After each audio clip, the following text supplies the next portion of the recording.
Well, welcome back. It's been a while. I haven't done anything in my garage or to any of the cars or nothing. And since I don't know when. Since I went to hang out with Jerry and Zach at Faith Family Cars, which was the last video I made.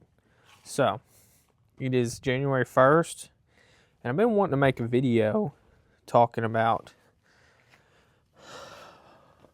plans for this thing, kind of what I've got going on, and kind of like the build plan. So, because I've kind of got a few things, and I haven't shown what they are or anything, and so I kind of want to get into that and talk about that, and goals for this year for myself, and the goals for the vehicles projects. So let me get you turned around here. So this is obviously the Fairmont. I've drove it to work a few times, and it's not giving me any issues. So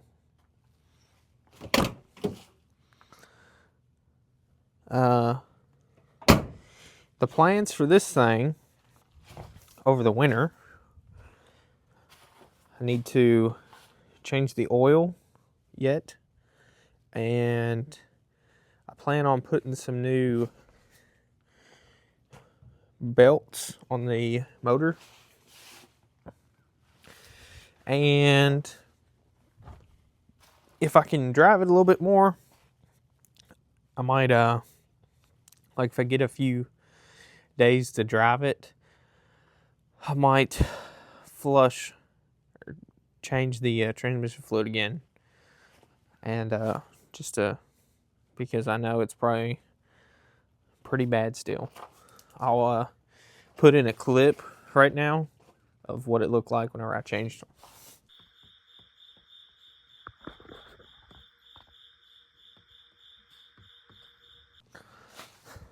So, this car definitely is not going to change drastically this year. The only real goal I'd like is to maybe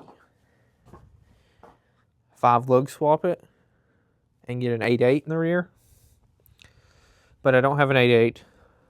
But I do have SN95, 94, 95 front spindles. I bought not too long ago. Well, I say not too long ago. Heck, it's probably been 2 months ago. I bought them off a guy on Marketplace. And I'd like to find a low number, like a, I don't know. Some people get it confused, but to me, a high gear ratio rear end, which would be a lower number, like a 308 or something, 8.8 to put in it for what's to come, because it's got like a 247 rear end in it now, and it's a 7.5, and it was fine cruising the highway, but it kind of ain't gonna work for what I want to do with it down the road. So, and the main problems with this car, I would say the main two problems is the brake shake is awful and the tire shake. So these came from Walmart, so I don't really know how good they are balance wise, or they might just be poor tires. So once you get above like 65 in this thing, which it should cruise like 75, no problem with the gear, but once you get above 65, it shakes bad. And yeah, so that's kind of what's wrong with it, and I'd hate to put any money into these brakes or these tires and wheels, or they're not even what I want to run. So if I could 5-lug swap it, and I've got some old Mustang wheels I had as rollers for the truck, and if I could just throw those on for now, they're a 18, which they might look real goofy. I have no idea. But if I could throw something like that on there temporarily until I get the wheels I want, which are probably going to be some 17-inch 10 holes from LMR, that'll probably be down the road too. But yeah, that's the look I want, because there's a few cars like this one that, you know, get a little bit lowered with those wheels and tires, or those wheels, those 17-inch 10 holes, or even the 17-inch Cobra replicas. They all look really good. So I'm gonna go into the garage now and show y'all what I got for a engine for this thing. Okay, the heater's going, but I got this mic on, and I just took like a test video, and I think you can hear me pretty good. So here's what I've got. That's a 2012 F150 Coyote. And although it's kind of dirty and stuff on the outside, I pulled this valve cover off, and it's pretty clean on the inside. Not bad at all. I got it off Marketplace. I traded a guy some big block parts and a little bit of cash, and it was honestly stuff I could have sold and dealt with Marketplace and done all that, but it was a kid wanting to put a big block in his F100, so he went to a good cause, I think. So he told me that he got this from Tennessee somewhere and wanted to put it in his truck, but realized how expensive it can get. So allegedly this thing has 100,000 miles on it, and based off that cover over there underneath it, it kind of looks like it. So it definitely ain't high mileage, or if it was, the oil was changed religiously. So this is it. And I originally wanted to put a Windsor in it, and there's one over there in that corner, but which is my dad's. But I originally wanted to put a Windsor in the car and make it rowdy, 5-speed, fun, and make it chop and stuff. But this is, I want to take like the wife and kids to car shows and stuff in it, and like it just be reliable. And if Briley doesn't want to drive this, she can drive that, or vice versa, or whatever. So, because I'd like to be able to take both of them to the same show, but one day, that's way down the road. But so the Windsor idea, I wanted to make,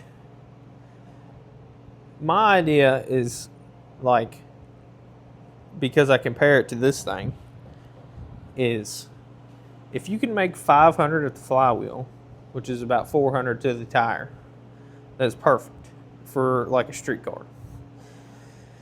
And while like you could take a Windsor and, you know, if you got a decent used bottom end that you might throw some rings and bearings in without having to take to the machine shop and do all that, you throw some cheap aluminum heads on and you might make 400 at the crank at best.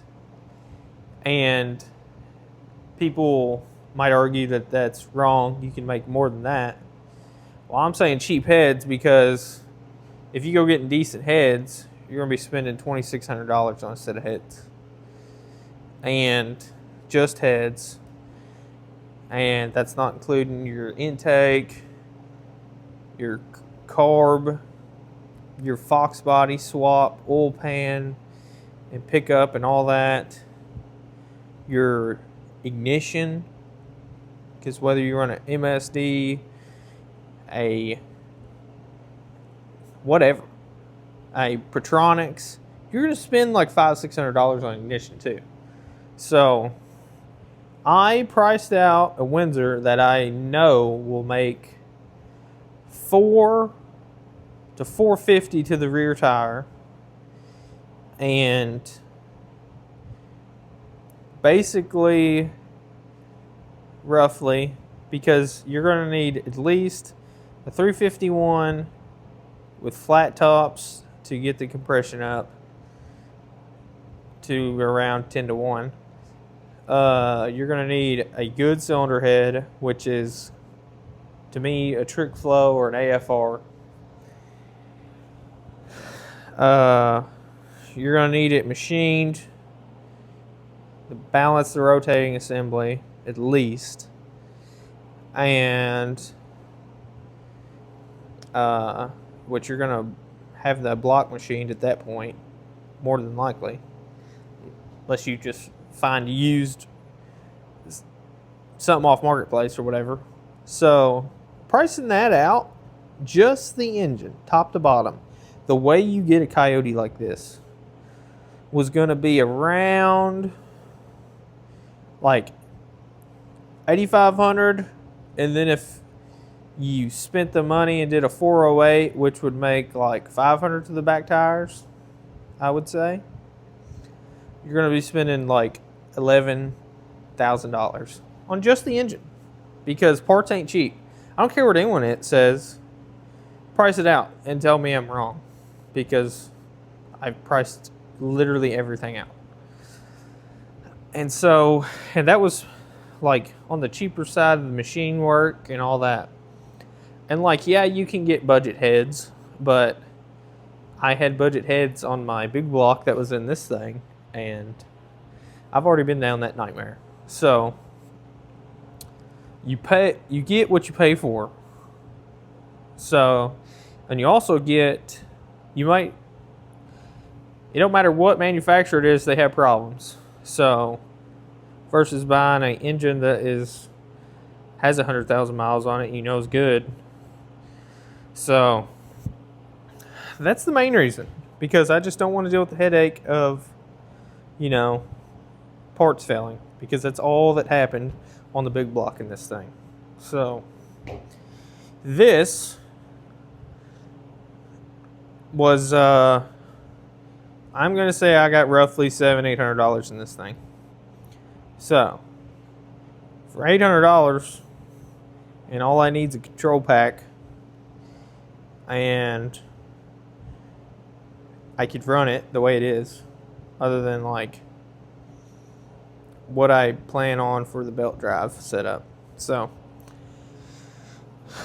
going into what I want to do with this is I could just run it the way it is, motor-wise, but I kind of want to find someone that's selling a set of GT intake cams, because that's the only difference between the truck engine and the car engine on these Gen 1s is the intakes. Well, the intakes itself is a little different.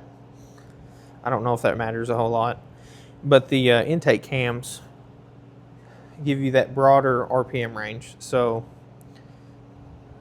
and granted, these make a little bit more down low, but who doesn't want more horsepower? So, especially in that light of a car out there. So, the plan is, hopefully, I can find someone selling some GT cams and then put a Mustang front cover on. And the main reason for that is anything and everything for these motors, these Gen 1s especially, like blowers, aftermarket power steering, I mean, just anything is designed for the Mustang cover. And, I mean, if I have it off and I'm swapping cams, I might as well just put the Mustang cover on, because you can still get those new for around $300. if I could find one used off a blowed up motor or something, you know, that would be cool too. But while I have it apart down that far, I'll probably take and put a new timing set in it and cam phasers and all that. Just that way I know it's fresh. Put some billet oil pump gears in it, and it should be bulletproof. The only thing I'm considering is having the heads gone through, because some people say the Gen 1s have tuliping valves, and I personally know a buddy of mine, their company truck had a valve tulip on their Gen 1 F-150 engine. But my daily driver is this exact engine, and it's got 155,000 miles on it, and it's completely, I've never done anything to it other than maintenance. So I don't know. I'm heavily considering that, because whenever he took it to a local machine shop, they took, I don't remember if it was one head or two. I assume they took both. But he said it wasn't, he says like less than $700 to have both the new intake valves and valve job. So, or new valves and a valve job, which if I could put better valves in it and never have to worry about it, it's kind of, I don't know. It's like, while you got it apart, that's how these things spiral out of control. It's like, while we're here, we'll just do this and this. So, anyway, since this is a truck engine, obviously doesn't have, it just has a flex plate. So, not a flywheel. So, although I really want to make it a manual, just because this is an auto, and the Fairmont has the shifter on the column. If I could make that work, I would really heavily consider making it an auto. But I think that's impossible, the way the linkage runs and how tight the trans would be, a 6R80. I'm pretty sure I'm going to make it manual. That way, just because it'd be super fun to drive. Imagine clutch kicking it with the family in it. That would be so much fun. And this car, I don't want it to be drag oriented, like drag racing. I want it to be more like road coursey, take curves down back roads like like it's glued to the road.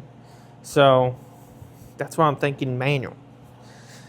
And I haven't really been like set in stone on what I'm gonna run manual wise, but I've considered like a TR 3650 out of a like New Edge Mustang, or I don't know.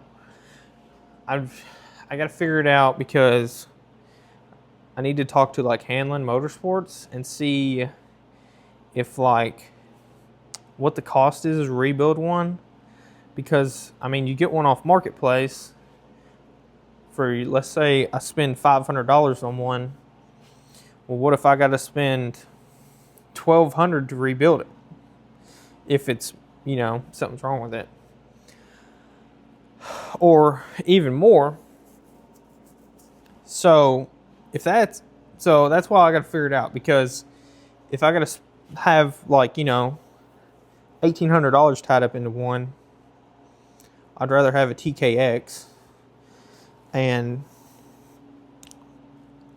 just spend, I think they're like $2,500 or $2,800, which is expensive, but you have a brand new transmission with a warranty. So, and people love those. Everyone I've talked to that has one loves a TKX. So, and it would probably shift better and last longer behind the Coyote than the TR $36.50. Now, if I could find a lot of people that like Coyote swap Fox bodies and new edges and whatever, they use, well, some guys find crazy deals like on the like the 0304 Cobra. If you could find one of those T56s that would literally bolt up to the Coyote for like cheap, well, then you have a cheap T56 that has a bell housing and everything works. So, I mean, I'd love to do that, but we'll just see what I find, because a brand new T56 is like over $3,000, like $3,400 or something, 35. I don't remember, but yeah. So that's the plans for the Fairmont, but that's not going to be anytime soon. Just, I don't have unlimited money, so just try to buy what I can used or whatever good parts I find. So it'll have a UPR K member. It'll pretty much, all the suspension will be UPR. So like the front K member, the rear control arms, the front A arms, probably run like their coilover conversion. And yeah, so that's the plan, and make it manual. And yeah, so with the Coyote in a Fox body, basically, you have to eliminate the power brake booster because the engine is just too wide. So the plan is to find a hydro boost setup off of a new edge and snag that. And because whenever I 5-lug swap the car, it's going to have like the new edge Cobra brakes is what I'm planning on. And then I will just run that same master cylinder and hydro boost setup. So, and I'm definitely going to keep power steering. And so that runs into the issue of, well, what do you do with the Coyote? Well, right now, and everyone I've talked to, my plan is to get a Volvo electric pump, because that is hands down the cheapest way to do it, and I can get a controller for it that controls the input field.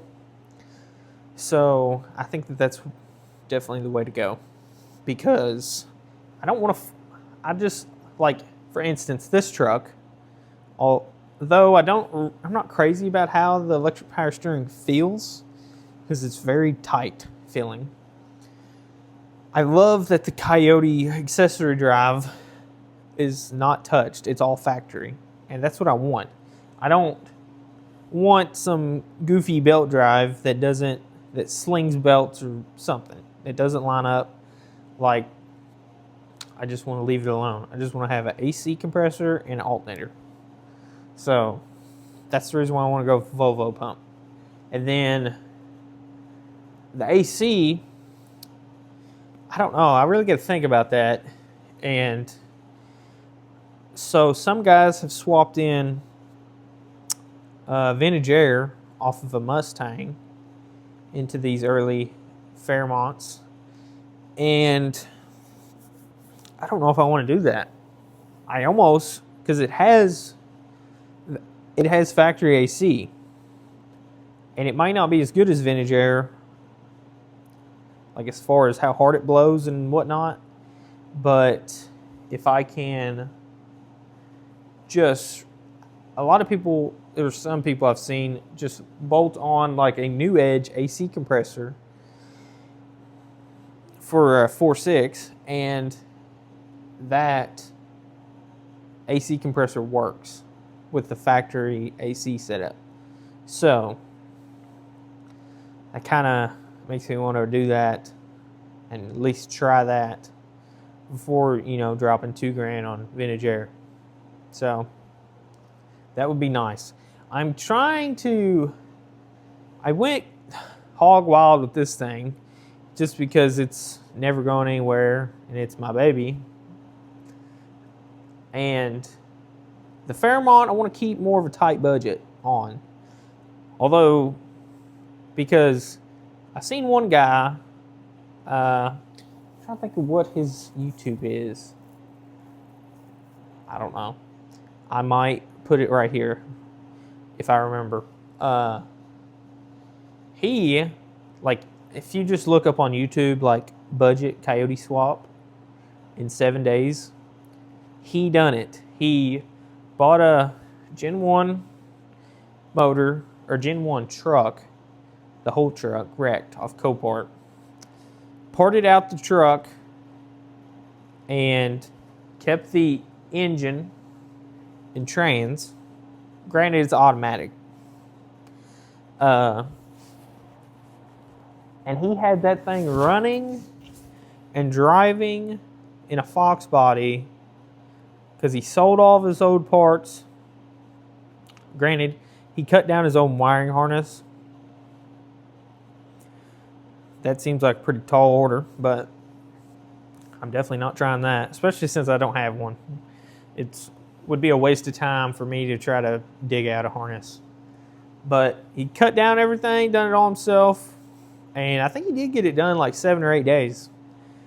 And obviously he had some help, but I think he was into that thing for like $2,200.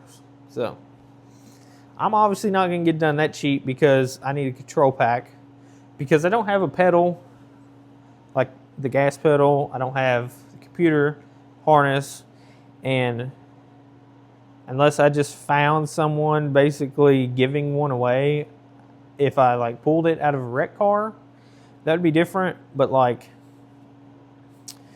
I definitely am not going to spend money on that stuff because I could get all of it new with all new sensors in a control pack for like $1,600 from Power by the Hour. So, although they advertise it for $2,000, ask around because there's people that sell them cheaper. So, it's a guy I know that I can get it for about $1,600. So, that's the plan with that. So, it's the plans for the Fairmont. Obviously, it's not going to be this year.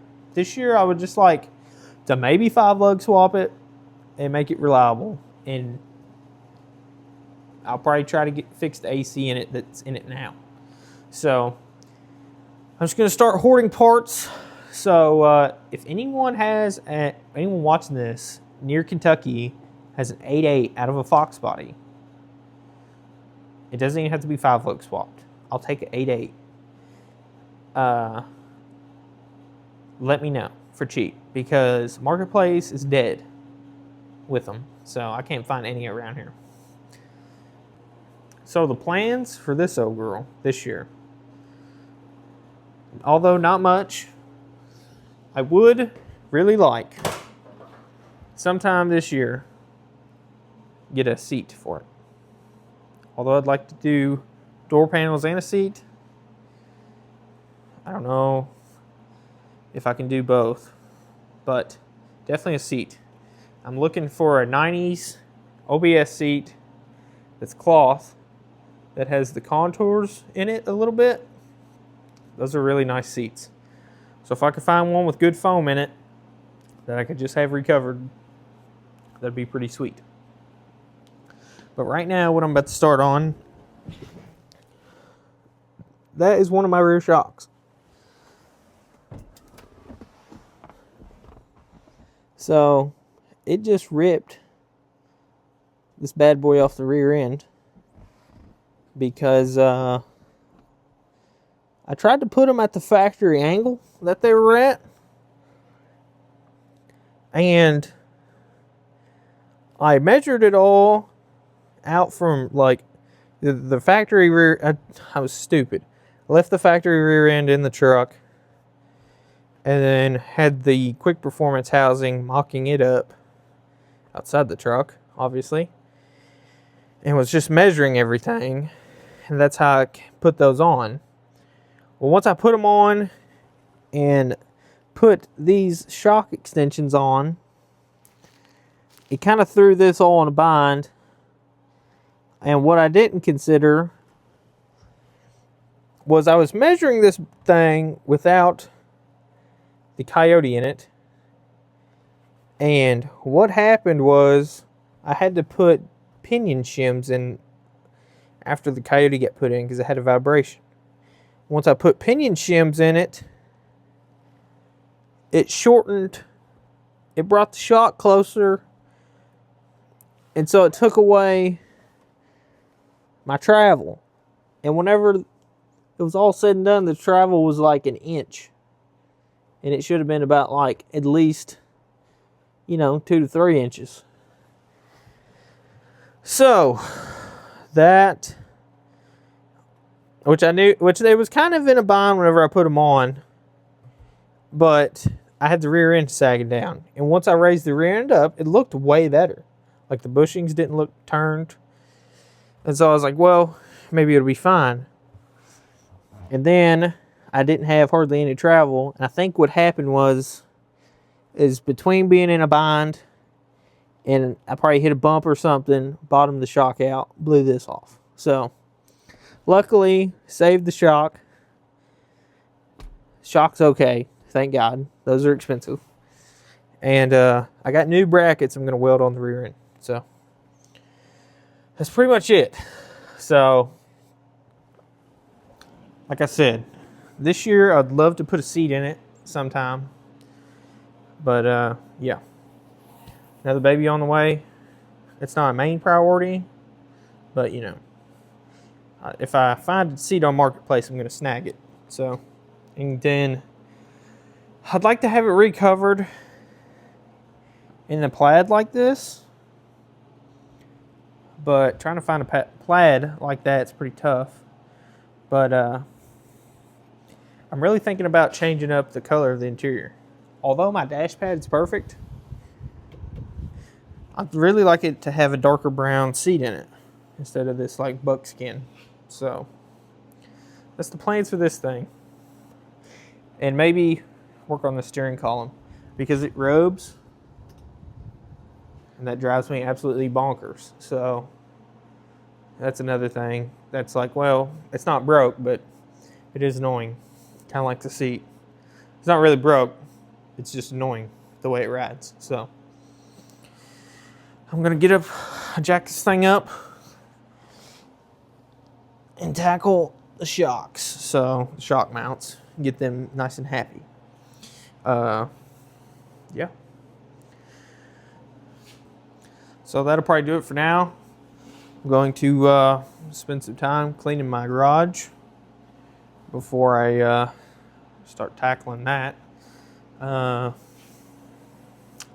me know what you want to see, what you have questions about, like about that or about this even. I gotta say, I'm excited to get to enjoy that all summer long this year. So thanks for watching, and see you on the next video.